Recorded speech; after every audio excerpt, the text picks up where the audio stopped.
एक और कहानी के साथ आगे बढ़ेंगे। और मुझे लगता है कि जब मैं स्कूल टाइम में था, इवन जब कॉलेज टाइम में था, तो मुझे ये जो स्थिति यहाँ पे लग रही है, और हमारा जो एजुकेशन सिस्टम है ना भारत का, उसकी एक बहुत बड़ी खामी है। और ये कहीं ना कहीं हम सबके साथ है। अधिकतर लोग अपने जीवन में पता है सफल क्यों नहीं हो पाते हैं? क्योंकि जो बचपन से हमें ट्रीटमेंट मिला है, जो बचपन से हमारे दिमाग में धीमा धीमा जो जहर दिया गया है, हम उसके कारण कभी कोई बड़ा डिसीजन नहीं ले पाते, है ना। हमें बचपन से क्या कहा गया? मैथ्स बहुत कठिन होता है।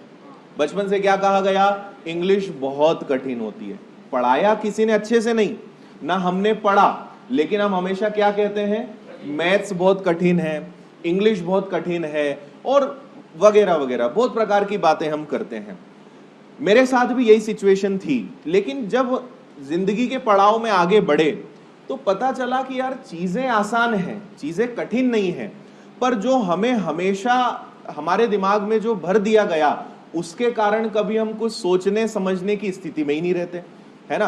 भाई जब पहले से पता है कि मैथ्स कठिन है, पहले से पता है कि इंग्लिश कठिन है, तो पढ़ के क्या करेंगे?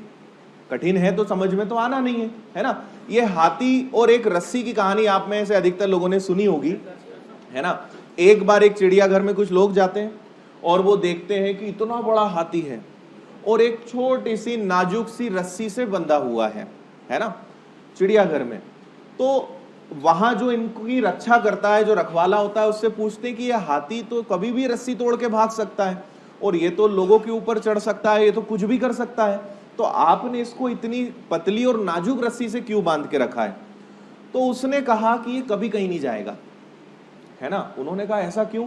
भाई वो चाहे तो एक झटके में इस रस्सी को तोड़ सकता है, पर बोले ये कभी ऐसा नहीं कर सकता। क्यों?